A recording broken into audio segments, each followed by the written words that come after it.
Donc maintenant, on va devoir créer une clé USB de démarrage de Windows 10. Pour ça, vous aurez besoin d'une capacité minimum de 8 Go ou supérieure. Il faudra s'assurer que la clé USB est vide de toutes données personnelles que vous souhaiteriez garder. Parce que ce qu'on va faire maintenant va formater la clé USB. Sur Google, on va taper Windows 10 ISO. Ensuite, vous irez sur le premier lien et arrivé sur ce site, on va cliquer sur télécharger création d'un support d'installation Windows 10. Personnellement, je vais mettre le programme sur le bureau et une fois qu'il est téléchargé, on va double-cliquer pour l'exécuter. On patiente un petit peu. Avis et conditions du contrat de licence applicable. Accepter. Créer un support d'installation de clé USB. Suivant. Ici, on ne touche à rien. On fait suivant également. On est bon. D'au moins 8 Go. Alors là, étape importante, attention, restez vigilant. Surtout, ne faites aucune erreur ici. Vous allez devoir chercher la lettre qui correspond à la clé USB. Donc moi, c'est bien la lettre N. Donc moi, j'ai choisi 29,9, donc une 32 Go. On sélectionne N, suivant. En ce qui me concerne avec la fibre optique, il m'a fallu environ 30 minutes. Mais c'est très variable en fonction de la vitesse de votre clé USB et surtout du réseau. Donc si c'est lent pour vous, c'est tout à fait normal si votre connexion est un peu lente. Donc une fois arrivé ici, la clé USB est prête, terminée. Et on l'éjecte. On va insérer la clé USB ordinateur éteint. Ensuite on démarre l'ordinateur. Et on va appuyer sur F2 et Sup.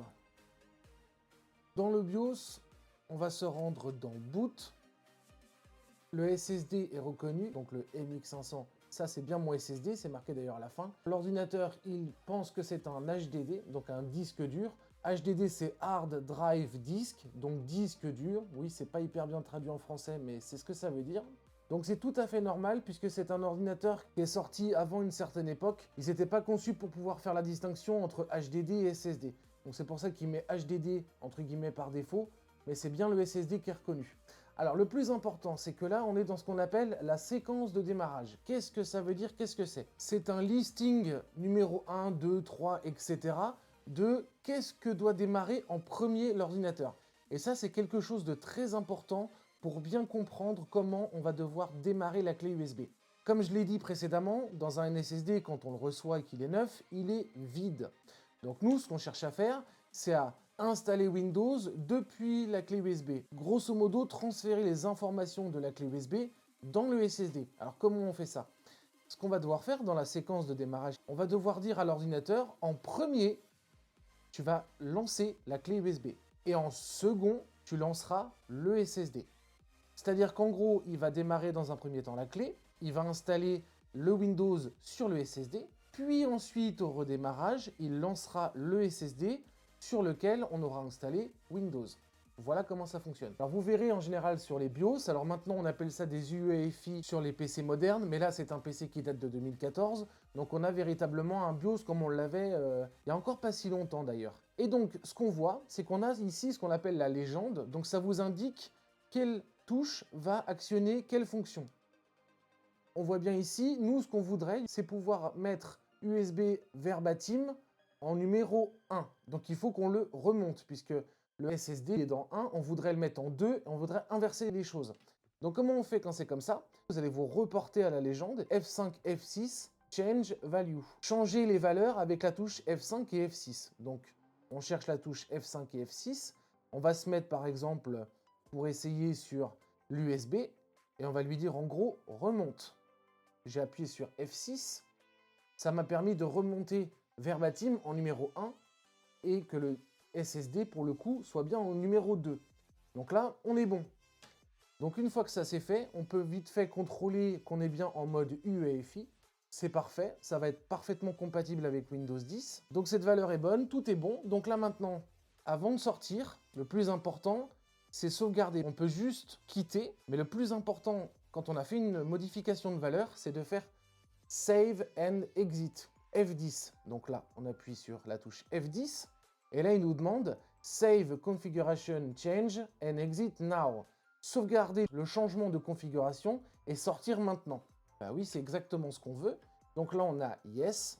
On appuie sur la touche Entrée. Et maintenant, on va laisser faire l'ordinateur. La clé USB est en train de clignoter, elle commence à booter. On pourrait le traduire grosso modo par charger d'une certaine façon. Là, vous allez voir le logo de Windows 10, donc les petits points qui vont tourner. Et ça nous indiquera que Windows 10 est bien en train de se charger depuis la clé USB. Donc on patiente un petit peu. Alors pareil, ce sera très dépendant de la vitesse de la clé. Arrivé ici, vous allez avoir le choix français, français, France, etc. Donc là, on est parfait. Installer maintenant. J'accepte les termes du contrat de licence. Quel type d'installation voulez-vous effectuer? Personnaliser uniquement Windows avancé. Donc ça va nous permettre de pouvoir sélectionner manuellement ce que l'on souhaite faire. Le SSD, on le voit bien, il est vide. Donc on va le sélectionner. On va cliquer sur Nouveau. Appliquer, OK. Il y a 2 partitions supplémentaires qui sont apparues, c'est tout à fait normal. On vérifie bien qu'on est sur la partition la plus grande. Donc là, on est parfait, principal. Donc les 2 qui se sont créées, elles vont servir au système. Là, c'est littéralement indiqué système. Et là, on a MSR. Donc ça aussi, c'est des parties qui sont littéralement, c'est écrit dessus, réservées pour le système. Donc là, on est bon. On peut cliquer sur Suivant. Et là, on va pouvoir laisser se dérouler l'installation de Windows. Donc à cette étape-ci, si vous avez un SSD, ça va déjà être beaucoup plus rapide à installer qu'un disque dur. Mais si vous cumulez SSD dans la machine et éventuellement un disque dur externe, par exemple, à la place de la clé USB, ou surtout un SSD externe, vous irez encore plus vite à l'installation. Parce que si vous avez un boîtier, même pas d'ailleurs forcément un boîtier, hein, mais par exemple un petit accessoire comme celui-ci, qui sert notamment à transformer un appareil en externe, bah, rien ne vous empêche sur ce type de petit accessoire de mettre un disque dur ou un SSD. Ça, c'est au choix de chacun. Vous avez totalement la possibilité de faire l'un ou l'autre. Personnellement, je conseillerais plutôt un SSD, parce que c'est beaucoup moins sensible aux chocs, aux vibrations, etc. Mais encore une fois, c'est une histoire et de coût et de goût. Bonjour, je suis Cortana et je suis là pour vous aider. Oh, ta gueule.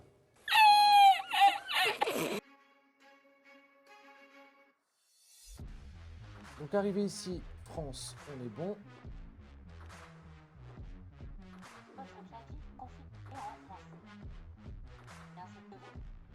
Donc là, on va couper le sifflet de Cortana puisqu'elle va me casser la tête. Français, oui. Ajouter une disposition du clavier, ignorer. Ici, vous cliquez sur « Je n'ai pas Internet ». On le fera plus tard. Continuer une installation limitée. Si vous choisissez de cliquer sur « Se connecter », ça vous obligera à avoir un compte Microsoft. Moi, personnellement, je ne suis pas fan. Arrivé à cette étape, ça vous demande quel nom souhaitez-vous donner à votre session. Donc là, je vais écrire la marque de l'ordinateur et je vais cliquer sur Suivant. Mot de passe, alors là, vous pouvez en mettre un ou bien vous pouvez choisir comme moi de ne pas en mettre. Et ici, il va falloir faire non à chaque fois. Enfin, c'est en tout cas moi ce que je fais. Vous ferez comme vous voudrez. Donc non, non. Vous voyez, envoyer vos données, vos diagnostics. Non, j'ai pas envie d'envoyer mes données à Microsoft. Non, merci. Entre Google et Microsoft, ils ont déjà suffisamment de données concernant les utilisateurs. C'est pas la peine de leur donner l'accès à encore plus de données. Donc là, je vais cliquer sur pas maintenant.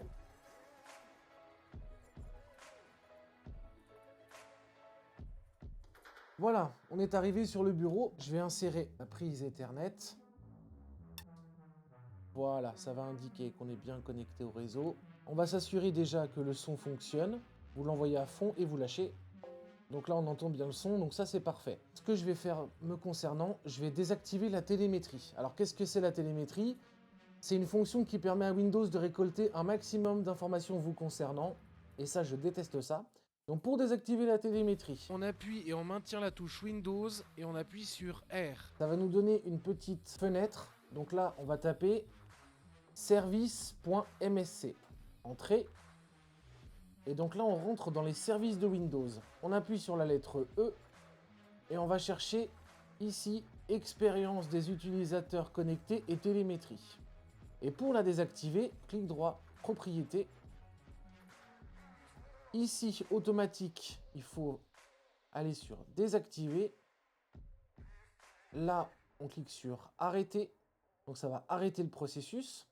Et très important, on n'a pas terminé. Ensuite, il faut aller dans l'onglet récupération. Sur ces 3 valeurs, il faut sélectionner ne rien faire, ne rien faire, ne rien faire.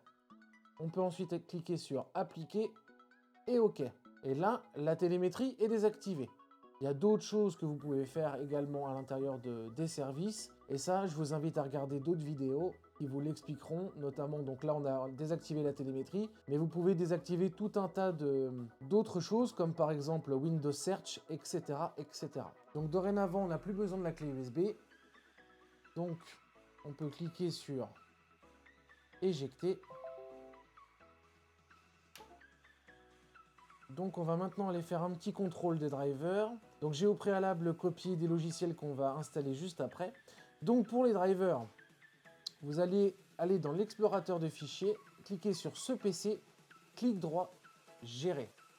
La gestion de l'ordinateur s'ouvre et là on va cliquer sur le panneau de gauche, gestionnaire de périphériques.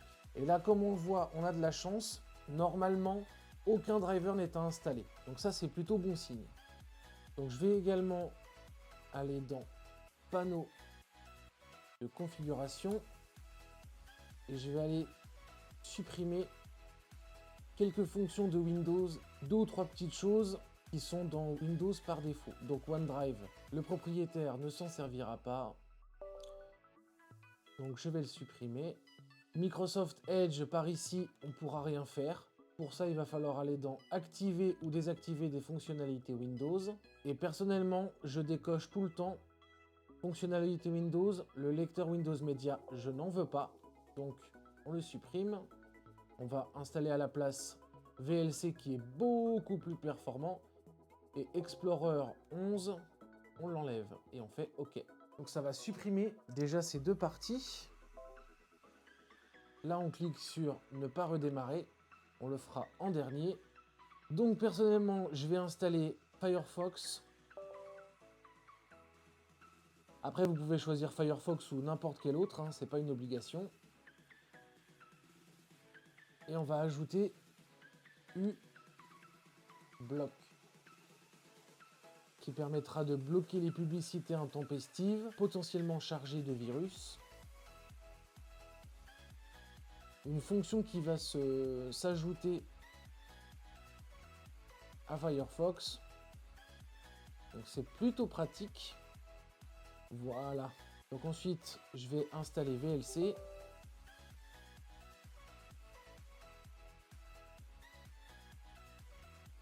Gros avantage de VLC, en plus d'être compatible avec beaucoup de formats, on peut également utiliser la fonction radio mondiale. C'est-à-dire que vous pouvez accéder à une grande variété de radios du monde en passant par VLC.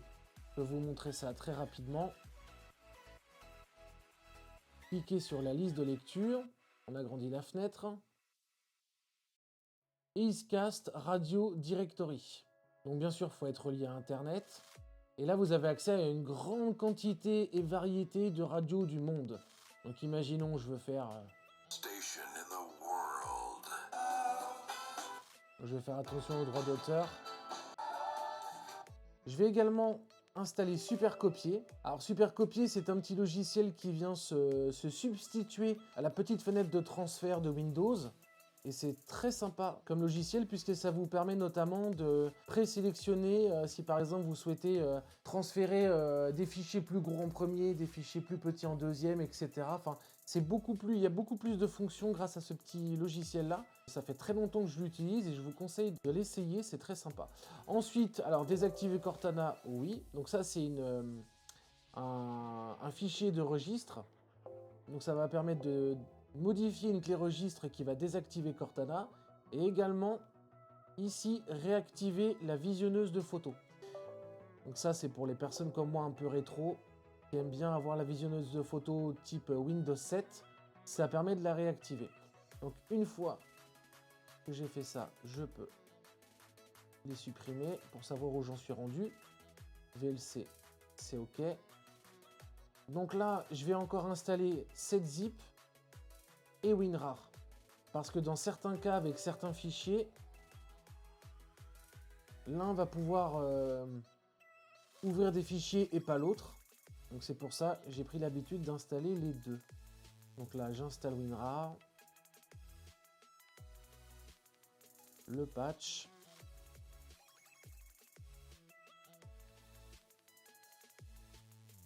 Donc là, on est bon. Les drivers sont à jour, la licence Windows est activée. Volontairement, je n'ai pas montré certaines étapes pour aller un petit peu plus vite, parce que cette vidéo aurait été beaucoup trop longue. Je vais rapidement retirer toutes les vignettes que je trouve complètement inutiles.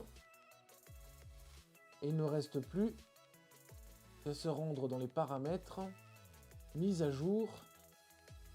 Donc ici, ce que je vous conseille clairement, c'est de fermer la fenêtre. Parce que comme je l'ai dit précédemment, Windows 11, c'est pas encore ça, en tout cas en ce qui me concerne. Donc là, on n'a plus qu'à rechercher les mises à jour. Et on a terminé. Je déconnecte maintenant la prise Ethernet. Et pour vérifier que tout fonctionne, on redémarre l'ordinateur. Certaines mises à jour vont s'installer. Et on en a terminé. Voilà, donc cette vidéo touche à sa fin. J'espère que ça vous aura plu. Donc n'hésitez pas à vous abonner, liker, partager. Et surtout, n'oubliez pas d'activer la petite cloche. Je sais, il y a beaucoup de personnes qui l'oublient, mais c'est très important pour moi. Ça vous permettra de rester informé de mes prochaines vidéos. Quant à moi, je vous souhaite une bonne continuation et on se revoit très prochainement. Salut!